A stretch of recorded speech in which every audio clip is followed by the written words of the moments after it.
जळगाव शहरातील पिंपराळा हुडको परिसरात राहणाऱ्या मुकेश शिरसाट व त्याच गल्लीत राहणारी बनसोडे परिवारातील पूजा हे दोघंही लहानपणापासूनच मित्रमैत्रीण होते. त्यातली त्यात एकाच जातीचे होते. लहानाचे मोठे ते सोबत झाले. पुढे जाऊन त्यांच्यात प्रेम झालं. ही गोष्ट जेव्हा पूजाच्या घरी समजली तेव्हा तिच्या घरच्यांनी तिला त्याच्यासोबत लग्न करायला साफ नकार दिला. पण मुकेश आणि पूजा एकमेकांवर खूप प्रेम करत होते. एकमेकांना सोडून ते दुसरीकडे लग्न करायला तयार नव्हते. म्हणून मुकेशनं 5 वर्षांपूर्वी त्याच परिसरातील बनसोडे परिवारातील त्याची प्रियसी पूजाशी पळून जाऊन प्रेमविवाह करून घेतला. आणि पूजाच्या घरच्यांनी आपली समाजात इज्जत गेली, आपला मान सन्मान आपल्या मुलीमुळे गेला याचा राग मनात धरला. दोघांचं लग्न झाल्यापासून शिरसाट कुटुंब आणि पूजाच्या माहेरील सदस्यांमध्ये सतत वाद सुरूच होते. त्यांच्यात नेहमी भांडणं व्हायची की तू आमच्या मुलीसोबत लग्नच का केलं. लग्नाला आता 3 वर्ष झाली होती. पूजा मुकेशच्या बाळाची आई बनणार होती. सगळे आनंदी होते. पण पूजाच्या घरी तिचे आई वडील, भाऊ, मामा, काका हे मात्र मनात राग धरून आजही तसेच थांबले होते. मुकेश मात्र बायको पूजाला खूप जीव लावत होता. मनापासून तिच्यावर प्रेम करत होता. त्यामुळे पूजाला आपल्या माहेरच्या लोकांची आठवण कधी भासली नाही. ती लग्न झाल्यापासून कधी आपल्या माहेरी देखील गेली नाही. पण जेव्हा तिला पहिल्यांदा दिवस राहिले तेव्हा डिलिव्हरीसाठी तिच्या माहेरचे लोक तिच्या पाठीमागे लागले की तू आमच्या घरी ये. पण पूजा मुकेशला सोडून त्यांच्याकडे जायला तयार नव्हती. तेव्हा देखील तिच्या माहेरच्या लोकांनी खूप भांडण केलं. जर तू घरी परत आली नाही तर बघ, अशा भाषेत तिच्यासोबत संवाद केला. भांडणं तशीच वाढत गेली. पूजाने एका मुलीला जन्म दिला. आता पूजाची मुलगी 2 वर्षांची झाली आहे, तर पोटामध्ये 7 महिन्यांचं बाळ तिच्या वाढत आहे. सरळ सुखी कुटुंब तिचं होतं. सुखी संसार देखील तिचा सुरू होता. नवरा गरीब आहे म्हणून काय झालं, त्याचं प्रेम तिला मिळत होतं. लागणाऱ्या वस्तू तिच्यासमोर हजर होत होत्या. आयुष्य सुंदर जगायचं काम तिचं चालू होतं. पूजाची सासू दुसऱ्यांच्या घरी धुणे भांडे करायचं काम करते. सासरे मोलमजुरीचे काम करतात. परंतु तरी देखील त्यांनी पूजाला खूप चांगल्या प्रकारे आपल्या घरात स्थान दिलं. तिला त्यांची मुलगी म्हणून स्वीकारलं. मुकेश देखील खूप मेहनत करून पैसा कमवत होता. पण तरी देखील पूजाच्या घरच्यांना तो नेहमीच त्यांच्या डोळ्यात खटकत. त्या दिवशी देखील पूजाच्या घरचे भांडण करायला पूजाच्या घरी आले. आम्ही तुला सोडणार नाही म्हणत होते. तेव्हा मुकेशच्या घरी त्याच्या चुलत्यांनी पोलीस स्टेशनमध्ये कंप्लेंट केली. परंतु पोलीस सुद्धा पूजाच्या माहेरच्या लोकांकडूनच होते. त्यांनी भांडण सोडवायला तात्काळ गाड्या पाठवल्या नाहीत. आणि 5 वर्षाच्या प्रेमविवाहाचा शेवट अगदी भयानकपणे, अगदी सैराट चित्रपटासारखा पार पडला. 19 जानेवारी 2025ची तारीख, रविवारचा तो दिवस. सकाळी मुकेश हा दुकानावर जाण्यासाठी बायकोला बाय बोलून घराबाहेर पडला होता. त्याला माहितीही नव्हतं की तो आज शेवटचाच बायको मुलांना भेटून कायमचं जातोय. जेव्हा तो रविवारी घरातून बाहेर पडल्यावर थोडाच दूर गेला असेल की बायकोच्या माहेरच्या लोकांनी कोयता, चॉपरनं मुकेशवर सपासप वार केले. 25 ते 30 लोक त्याला मारत होते. तो जीव वाचवायचा प्रयत्न करत होता. रक्तबांबाळ झाला होता. मुकेश जीवाच्या आकांतानं ओरडत होता. त्याच्या शरीरावर जखमा झाल्या होत्या. मानेवर वार केल्यामुळे तो जमिनीवर कोसळला. मुकेशचा जोरात आवाज, आरडाओरडा ऐकून मुकेशला वाचवण्यासाठी पुढे आलेले त्याचे भाऊ, काका, काकू, 2 चुलत भाऊ, चुलत बहिणी यांच्यावरही पूजाच्या माहेरच्या लोकांनी हल्ला केला. मुकेशला हॉस्पिटलमध्ये वेळीच नेलं असतं तर कदाचित तो वाचला असता. परंतु त्याला हॉस्पिटलमध्ये नेण्यासाठीही त्या लोकांनी बंदी घातली. मुकेशचे लोक 7 जण गंभीर जखमी झाले. मुकेशची बायको पूजा ही देखील नवऱ्याला वाचवायला पुढे धावली. तेव्हा तिला देखील तिच्या माहेरचे लोक म्हणाले, तू आमच्यासोबत घरी चल, नाहीतर हा दगड तुझ्या पोटावर मारून तुला व तुझ्या पोटातल्या बाळाला देखील जिवंत सोडणार नाही. इतकी रागाची क्रूर भावना त्यांच्या मनात निर्माण झाली होती, तेही आपल्याच मुलीसाठी. कदाचित त्यांना पूजाला देखील संपवायचं होतं. पण मुकेशची बहीण मध्ये पडली व तिनं पूजाला वाचवलं. मुकेशचा भाऊ रामनंद नगर पोलीस स्टेशनमध्ये जाऊन झालेला प्रकार नोंदवून आला. त्यानंतर सगळ्यांना हॉस्पिटलमध्ये घेऊन जाण्यात आलं. त्यांच्यावर सध्या हॉस्पिटलमध्ये उपचार सुरू आहेत. सासरच्या लोकांनी कोयत्यानं मुकेशच्या मानेवर जोरात वार केले होते.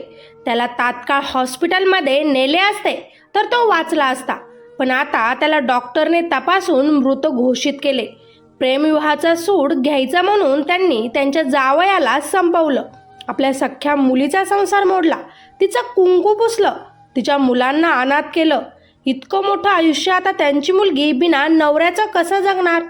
जे मूल अजून पोटातच आहे त्याला कसे उत्तर देणार की माझ्याच माहेरच्या लोकांनी तुझ्या बापाला संपवलं?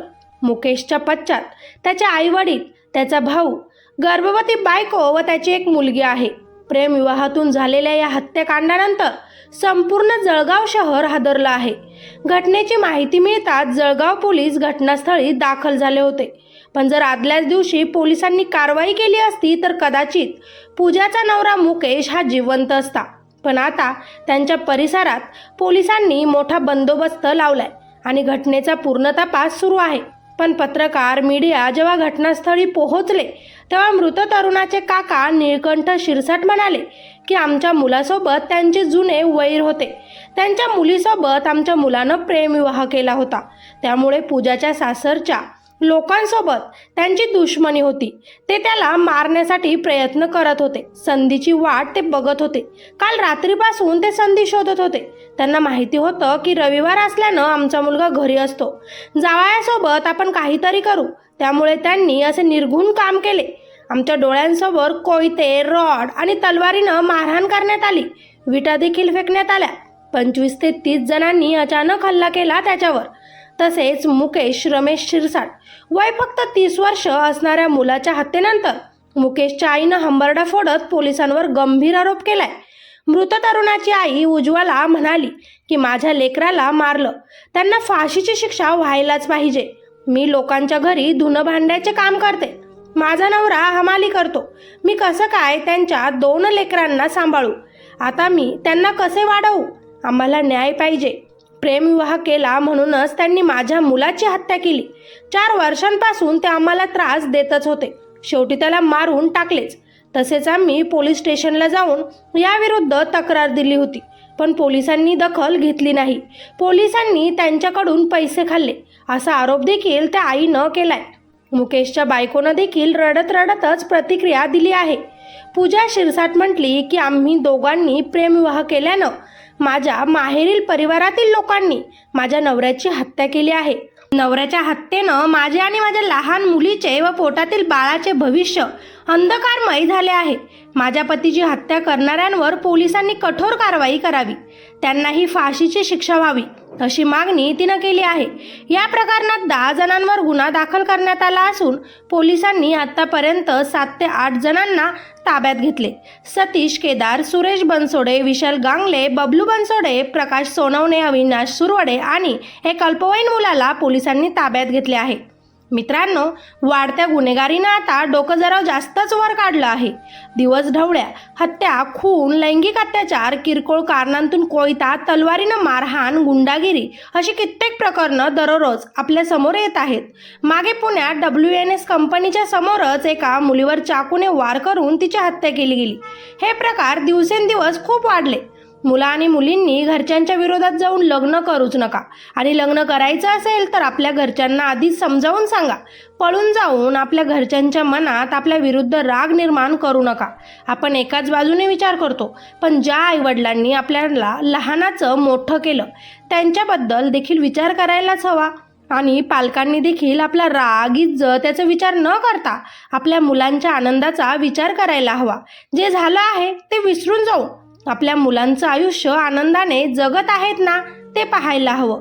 उगाच त्यांच्या संसारात विष कालवायचं काम करू नये, उगाच अपराध करू नये, मुलीचं कुंकू पुसू नये. इतका राग काही कामाचा नाही. ज्या मुलीनं तुमचा विचार केला नाही, जी आपल्या नवऱ्यासोबत खुश आहे, तिला आता त्याच्यापासून मुलं देखील आहेत, ती तिचा संसार सुखात करत आहे, मग तुम्ही का तिचं आयुष्य उद्ध्वस्त करायला पाहत आहात? पूजाच्या आईवडिलांनी मनात जो राग धरला त्यानं आज तिचंच नाही तर त्यांचं देखील आयुष्य पूर्णपणे उद्ध्वस्त झालंय. आता त्यांना देखील कायमचं गजाआड राहावं लागेल आणि त्यांच्या मुलीला देखील बिना नवऱ्याचं आपल्या मुलांना मोठं करायला लागेल. तिच्या मुलांना देखील बापाचं सुख मिळणार नाही. हे खूपच वाईट झालं. प्रेम प्रकरणाचा अंत इतका गंभीर नसायला हवा. प्रेमात कुणाचा जीव जायला नको. विचार करा मित्रांनो, प्रेम करताना आणि लग्न देखील करताना खरंच सैराट व्हायला वेळ लागत नाही. तुमचं काय मत आहे हे या व्हिडिओच्या शेवटी नक्कीच सांगा. प्रेमविवाह करणं योग्य की अयोग्य? पळून जाऊन लग्न करणं योग्य की अयोग्य? आणि शेवटी लग्न झालंच आहे तर घरच्यांनी त्यांना स्वीकारायला हवं की नाही, की असंच मुकेश सारखी त्याची हत्या करून आयुष्यात संपवायचं? योग्य की अयोग्य? चला व्हिडिओला लाईक करा. तुमच्या प्रतिक्रिया व्हिडिओच्या शेवटी मला कमेंटमध्ये नक्की सांगा. अजूनही चॅनलवर नवीन असाल तर या चॅनलला सबस्क्राईब करायला अजिबात विसरू नका. भेटूया अशाच एका नवीन व्हिडिओमध्ये. धन्यवाद.